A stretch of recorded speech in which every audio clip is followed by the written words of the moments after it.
പ്രവർത്തനങ്ങൾക്കും നിങ്ങളുടെ അത്ഭുതകരമായ ഓർമ്മശക്തിക്കും അള്ളാഹു നിങ്ങളെ അനുഗ്രഹിക്കട്ടെ. എന്റെ ചോദ്യം ഇതാണ്: ബിൽ ഗേറ്റ്സ് എന്ന ഒരു ക്രിസ്ത്യാനിയും മുകേഷ് അംബാനി എന്ന ഹിന്ദുവും ലോകത്തെ ധനികരായി എന്നതിന്റെ കാരണം ഒരു അമുസ്ലിം ചോദിച്ചാൽ ഞാൻ എന്താണ് പറയുക? എന്തുകൊണ്ട് അള്ളാഹു മുസ്ലിങ്ങളെ അനുഗ്രഹിച്ചില്ല? ഭൗതിക സമ്പത്ത് മുസ്ലിങ്ങൾക്കുള്ളതല്ലേ? നന്ദി. ഓഡിയോ മൈക്കുകൾ ശരിയായി സജ്ജീകരിക്കണം. എനിക്ക് ചോദ്യം വ്യക്തമാകുന്നില്ല. കുറച്ച് ഭാഗം മാത്രമേ കേൾക്കുന്നുള്ളൂ. എനിക്ക് നിങ്ങളുടെ ചോദ്യം ശരിയായി മനസ്സിലായെങ്കിൽ എന്തുകൊണ്ടാണ് ക്രൈസ്തവരും ഹൈന്ദവരും ഏറ്റവും അധികം ധനികരായത്? ഇതല്ലേ ചോദ്യം? രണ്ടാമത്തെ ഭാഗം ഒന്ന് ആവർത്തിക്കാമോ? കാരണം എനിക്ക് ചോദ്യം വ്യക്തമായില്ല. സമ്പത്ത് അള്ളാഹുവിന്റെ അനുഗ്രഹമാണെങ്കിൽ എന്തുകൊണ്ട് അള്ളാഹു മുസ്ലിങ്ങളെ അനുഗ്രഹിച്ചില്ല? എന്തുകൊണ്ടാണ് ഒരു ക്രിസ്ത്യാനിയും ഹിന്ദുവും ലോകത്തിന്റെ ഉയരങ്ങളിൽ എത്തിയത്? നന്ദി. സഹോദരി, ചോദ്യത്തിൽ ചെറിയ മാറ്റം വരുത്തിയിരിക്കുകയാണ്. നേരത്തെ ഞാൻ സമ്പത്തിനെ പറ്റി കേട്ടു, ഇപ്പോൾ ലോകത്തിൽ ഉന്നത സ്ഥാനം വഹിക്കുന്നതിനെ പറ്റി ചോദിക്കുന്നു. എന്തുകൊണ്ടാണ് ക്രൈസ്തവരും ഹൈന്ദവരും സമ്പന്നരായത്? ഇതായിരുന്നു ആദ്യത്തെ ചോദ്യം. അള്ളാഹു എന്തുകൊണ്ടാണ് അവരെ അനുഗ്രഹിച്ചത്?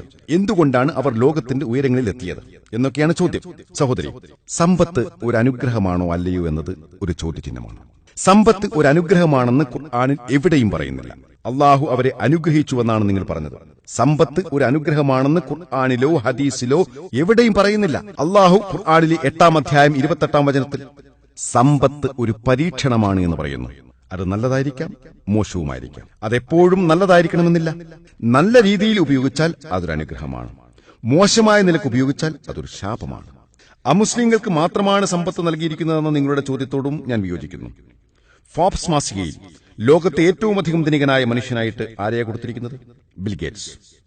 ഹിന്ദുക്കളായ മുകേഷ് അംബാനിയും അനിൽ അംബാനിയുമാണ് തൊട്ട് താഴെ വരുന്ന മത്സരാർത്ഥികൾ. ശേഷം ലക്ഷ്മി മിത്തൽ വരുന്നു. ആദ്യ 5 പേരുടെ പട്ടികയിൽ 3 ഇന്ത്യക്കാർ സ്ഥാനം പിടിച്ചിട്ടുണ്ട്. ദിവസവും ഓഹരി വിപണിയിൽ മാറ്റം വരുന്നതിനനുസരിച്ച് മുകേഷ് അംബാനിയും ബിൽ ഗേറ്റ്സും അനിൽ അംബാനിയും മാറി മാറി ഇടം പിടിക്കുന്നു. ശേഷം ലക്ഷ്മി മിത്തലും വരുന്നുണ്ട്. തങ്ങളുടെ സമ്പത്ത് വെളിപ്പെടുത്താൻ ആഗ്രഹിക്കുന്ന വ്യക്തികളുടെ പേരുകളാണ് ഫോബ്സ് മാസികയിൽ വരുന്നത്. അൽഹംദുലില്ലാഹ്, അള്ളാഹു നമുക്ക് കറുത്ത സ്വർണം തന്നിട്ടുണ്ട്. മുസ്ലിങ്ങൾക്ക് എണ്ണയുണ്ട്. മുസ്ലിങ്ങൾക്ക് 10 ബിൽഗേറ്റ്സ്മാരെ പോക്കറ്റിൽ വെക്കാനുള്ള സമ്പത്തുണ്ട്. 10 ബിൽഗേറ്റ്സ്മാരെ വിലക്കെടുക്കാൻ സാധിക്കുന്ന പല മുസ്ലിങ്ങളെയും എനിക്ക് വ്യക്തിപരമായിട്ട് അറിയാം. പക്ഷെ ഫോബ്സ് മാസിക അവരെ പറ്റി പറയില്ല. പക്ഷെ അത് ഞാൻ നേരത്തെ പറഞ്ഞതിനും പുറമെയാണ്. സമ്പത്ത് എന്നത് എപ്പോഴും ഒരു അനുഗ്രഹമല്ല. അള്ളാഹു പറഞ്ഞ നിലയ്ക്ക് ഉപയോഗിക്കുകയാണെങ്കിൽ സമ്പത്ത് ഒരു അനുഗ്രഹമാണ്. തെറ്റായ നിലയ്ക്ക് ഉപയോഗിച്ചാൽ അത് ശാപമാണ്.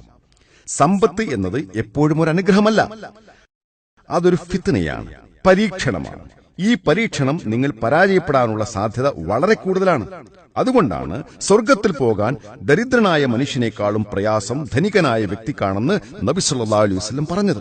ധനികരായ സ്വഹാബാക്കൾ സ്വർഗത്തിന്റെ പടിവാതിൽക്കൽ കൂടുതൽ ചോദ്യം ചെയ്യപ്പെട്ടിരുന്നു എന്ന് ഹദീസുകളിൽ പറയുന്നു. ധാരാളം ദാനധർമ്മങ്ങളൊക്കെ നൽകുന്നുണ്ടെങ്കിലും അവർ സ്വർഗത്തിൽ വൈകി പ്രവേശിക്കുന്നു. കാരണം മാലാഖമാരാൽ അവർ കൂടുതൽ ചോദ്യം ചെയ്യപ്പെടുന്നു.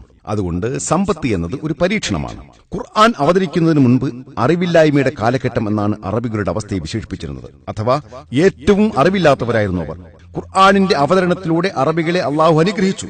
അവർ ലോകത്തെ നേതാക്കളായി മാറി. ചരിത്രം പരിശോധിക്കൂ.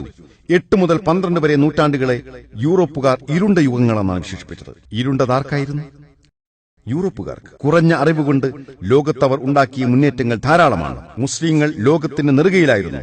ശാസ്ത്രീയവും ഗണിതപരവുമായ കണ്ടുപിടുത്തങ്ങൾ നടത്തിയത് ആരാണെന്ന് ചരിത്രത്തിൽ പരിശോധിച്ചാൽ മുസ്ലിങ്ങളാണെന്ന് മനസ്സിലാകും. ആദ്യമായി പൂജ്യം കണ്ടുപിടിച്ചത് ഇന്ത്യയിലാണ്. ശേഷം അത് ലോകത്ത് പ്രചരിപ്പിച്ചത് മുസ്ലിങ്ങളാണ്. ഇന്ന് നമ്മൾ പൈത്തഗോറ സിദ്ധാന്തത്തെപ്പറ്റി പറയാറില്ലേ? അത് കണ്ടുപിടിച്ചതാരാ? അൽ-ലബ്തൂസി. ഒരു മട്ടത്രികോണത്തിലെ മട്ടകോണിന് എതിരായിട്ടുള്ള വശത്തിന്റെ വർഗം മറ്റു 2 വശങ്ങളുടെ വർഗങ്ങളുടെ ആകത്തുകക്ക് സമമാണ്. അൽ-ലബ്തൂസി ഒരു മുസ്ലിമായിരുന്നു. ത്രികോണമിതി കണ്ടുപിടിച്ചത് അൽ-ബിറൂനിയായിരുന്നു. അൽ-ബിറൂനി ത്രികോണമൃതിയിൽ വിദഗ്ധനായിരുന്നു. ലോകത്തെ ആദ്യത്തെ ഭൂപടം 1154 വരച്ചത് അൽ-ഇദ്രൂസിയായിരുന്നു. പക്ഷെ മുസ്ലിങ്ങൾ ലോകഭൂപടം വരച്ചപ്പോൾ ദക്ഷിണ ധ്രുവം മുകളിലും ഉത്തര ധ്രുവം താഴെയും മധ്യഭാഗത്ത് കാഴ്ചയുമായിരുന്നു. പാശ്ചാത്യ ഭൂപട ചിത്രകാരന്മാർ ആ ഭൂപടത്തെ തലകീഴിൽ മറിച്ചു.